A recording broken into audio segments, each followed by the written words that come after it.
샬롬 할렐루야. 욥기 1장 13절에서 20절이요. 하루는 욥의 자녀들이 그 맏아들의 집에서 음식을 먹으며 포도주를 마실 때에 사원이 욥에게 와서 이르되 소는 밭을 갈고 나귀는 그 곁에서 풀을 먹는데 스바 사람이 갑자기 이르러 그것들을 빼앗고 칼로 종들을 죽였나이다.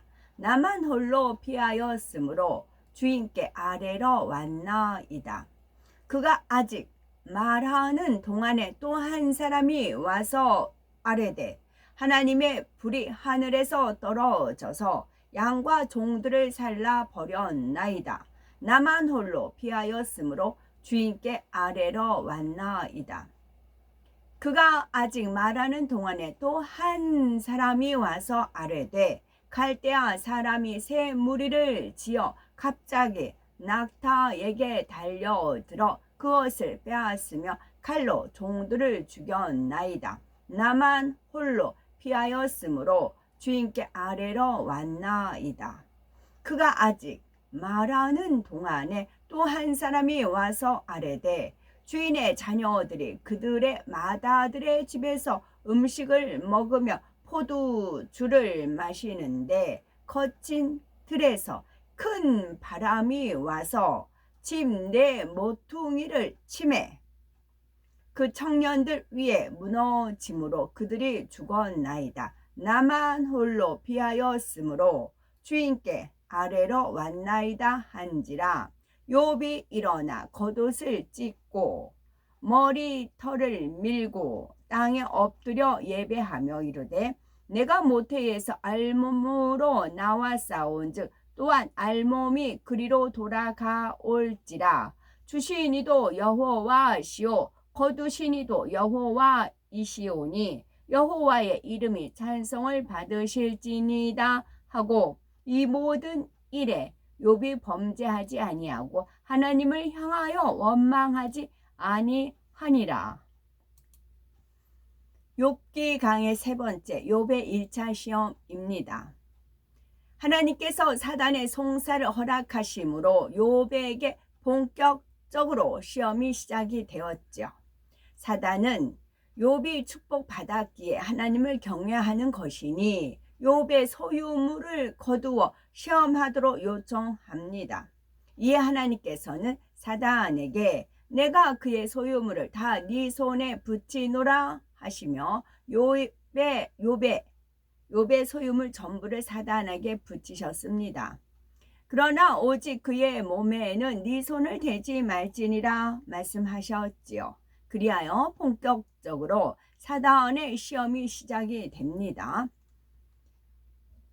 어느 날 욥의 큰 아들의 집에서 잔치가 베풀어졌습니다.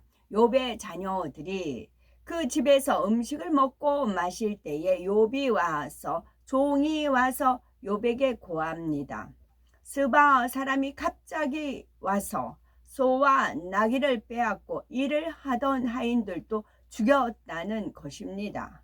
이 소식을 전하는 종의 말이 끝나기도 전에 또 다른 종이 달려와 비보를 전합니다. 이번에는 하나님의 불이 하늘에서 내려와서 양과 종을 살라 버렸다는 것이지요. 욥의 이러한 재앙은 오늘날 열심히 돈을 벌어 큰 집과 공장을 지었으나 불이 나서 하루아침에 다 버린다거나 태풍이나 지진, 홍수 등 천재지변으로 농산물이 크게 피해를 받는 것에 비유할 수가 있습니다.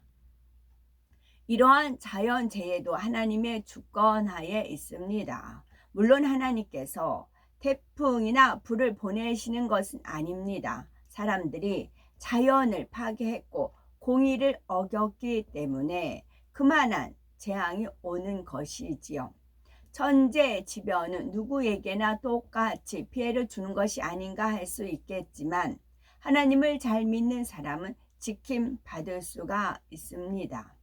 예를 들어 농업에 종사하는 분들의 경우는 성령께서 미리 마음을 주관해 주셔서 가뭄이나 태풍의 영향을 받지 않는 농작물을 심어서 손해를 입지 않을 수 있는 것이지요. 이어서 욥의 세 번째 재앙이 찾아옵니다. 이번에도 한 종이 재앙에서 지킴받아서 소식을 전하러 왔지요. 갈대아 사람이 새 떼를 지어 갑자기 약대에게 달려들어서 그것을 빼앗으며 칼로 종을 죽였다는 것이었습니다. 여기서 새 떼를 지었다는 것은 사단이 계획적으로 역사한 것임을 말해 줍니다. 즉 갈대아 사람들이 미리 의논하여서 우리가 떼를 셋으로 나누어서 여기저기를 치고 재물을 빼앗자 계획했다가 실행에 옮긴 것이지요. 오늘날로 비유하면 주변에 잘 아는 사람들이나 하나님을 믿지 않는 세상 사람들에 의해서 계획적으로 사기를 당해서 재산을 빼앗기는 경우입니다. 세 번째 재앙의 소식을 전하는 종의 말이 끝나기도 전에 또 한 사람이 욥에게 고합니다. 7남 3녀의 자녀들이 잔치를 벌이며 먹고 마실 때 대풍이 불어서 집이 무너지면서 모두 죽임을 당한 것입니다. 기둥이란 아주 중요한 위치를 의미하지요. 여기서 집 내 모퉁이를 쳤다는 것은 욥에게 가장 중요한 대들보 존재인 자녀들을 쳤다는 뜻입니다. 첫 번째는 욥의 1차 시험이고 두 번째는 하나님을 찬송하며 감사하는 욥입니다. 재산이야 잃어도 다시 모을 수가 있지만 자식을 잃으면 다시 얻을 길이 없습니다. 욥과 같은 처지가 되면 대부분의 사람들은 하나님은 너무 가혹하다 하면서 원망하거나 땅을 치며 대성통곡할 것입니다. 그러나 순전하고 정직했던 욥은 불평 불만 대신에 겉옷을 찢고 머리털을 밀고 땅에 엎드려 경배하며 하나님을 찬송했습니다. 욥이 일어나 겉옷을 찢고 머리털을 밀고 땅에 엎드려 경배하며 가로되 내가 모태에서 적신이 나와 싸운즉 또한 적신이 그리로 돌아가올지라. 주신 자도 여호와시요 취하신 자도 여호와시오니 여호와의 이름이 찬송을 받으실지니이다 하고 이 모든 일에 욥이 범죄하지 아니하고 하나님을 향하여 어리석게 원망하지 아니하니라. 겉옷을 찢은 것은 자신을 겸손하게 낮추었음을 뜻합니다. 자기 자신은 없고 자기의 부족하며 약한 것을 표현하는 것이지요. 하나님이 도와주시지 않으면 나는 아무것도 할 수 없다라는 뜻이지요. 혹여나 자신이 하나님 앞에 불의한 것이 있는지 돌아보며 내 능력으로 혹여나 내 자신이 하나님 앞에 불의한 것이 없는지 돌아보며 내 능력으로 자식을 낳은 것도 아니요 재산을 취한 것도 아닙니다. 이 모든 것은 하나님이 축복해 주셨기에 존재하는 것이지 나는 아무것도 아닙니다 라고 자신을 철저히 낮추고 회개하는 장면입니다. 또한 자신의 어리석음과 덕이 부족했음을 나타냅니다. 자식들은 진리 안에서 올바로 키우지 못한 자신의 무능력함과 슬픔까지 나타내어 겉옷을 찢었던 것이지요. 이것이 올바른 회개의 자세입니다. 우리가 온전히 악에서 떠나 진리 말씀대로 살아가면 교만이나 자아는 죽어집니다. 내 안에 진리인 예수 그리스도만 살아 역사하셔야 합니다. 나는 할 수 없지만 주 안에서는 능치 못할 일이 없음을 고백하며 전폭적으로 하나님을 믿고 의뢰해 나가는 사람이라면 설령 자신의 소유를 다 거둬 가셨다 하더라도 하나님께 불평, 불만이 나오지 않습니다. 다음으로 머리털을 밀었다는 것은 자기의 모든 것이 없어졌음을 표현한 것이지요. 고린도전서 11장 3절에 남자의 머리는 그리스도라 말씀합니다.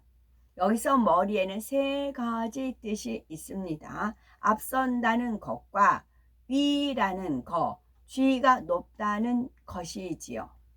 이처럼 남자에게 머리털은 참으로 중요하지요. 그런데 욥은 자신의 머리털을 밈으로써 내 모든 것 다 잃었습니다. 이 모든 것은 하나님이 주셨으며 하나님이 도로 거둬 가셨으니 나는 남은 것이 없습니다 하는 마음을 표현한 것입니다.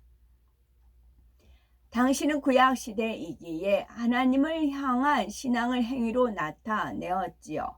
욥은 머리털을 밀고 땅에 엎드려 경배하면서 하나님에 대한 자신의 순전함을 굳게 지키고 있는 것입니다. 이로써 하나님께서 소유물의 축복을 주셨기 때문에 욥이 악에서 떠나 하나님을 경외했다는 사단의 송사는 옳지 않았음이 증명됩니다. 욥이 전 재산과 자녀들까지 다 잃고 난 후에도 여전히 하나님을 경외하고 감사하며 경배했으니 하나님께서 사단에게 욥의 순전하고 정직함이 진실되지 않느냐라고 말씀하실 수가 있는 것입니다. 세 번째, 욥의 오해.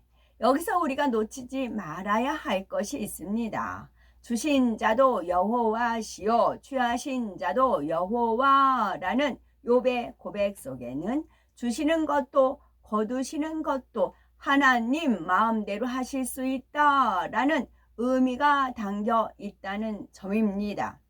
즉 욥은 마음 중심에서 하나님께서 주신 데도 이유가 있고 거두어 가시는 데도 이유가 있다라는 하나님의 선하신 뜻을 깨달아 고백한 것이 아니라 하나님은 절대적인 주권자로서 자기 마음대로 주실 수도 있고 가져가실 수도 있다고 오해하고 있는 것입니다. 하나님께서는 마음대로 주권을 행사하실 수 있는 두려움의 하나님으로 오해가 담긴 고백이지요.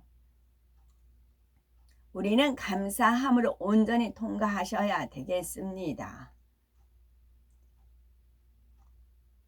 시험과 어려움은 아무런 이유 없이 찾아오지 않습니다. 축복을 주시기 위한 시험이 아닌 이상은 반드시 사단이 송사할 만한 이유가 있는 것이지요.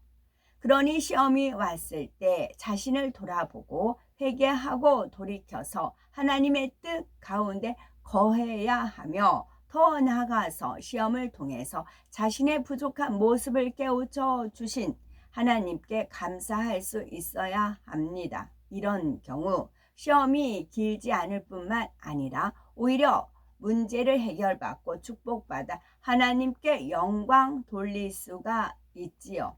욥은 자신이 스스로 악하다고 생각하지 않았지만 깊은 본성 속에 악이 있었기 때문에 하나님께서는 그것을 발견할 수 있도록 시험을 허락하셨습니다. 욥의 행위만이 아니라 마음까지 완전케 하여서 축복 주시기 위함이었지요. 그러므로 우리도 어떤 시험이나 연단이 올 때 나는 더 좋은 천국으로 인도하기 위해서 나를 더 좋은 천국으로 인도하기 위해서 허락하신 축복임을 믿고 감사하시기 바라고 믿음의 시련에는 아픔이 따를 수도 있습니다. 그러나 그럴 때일수록 하나님의 사랑을 굳게 새기고 인내하면서 연단을 통해서 하나님께서 나에게 원하시는 바를 이루어 드림으로써 축복과 영광의 주인공으로 나와야 되겠죠. 아멘.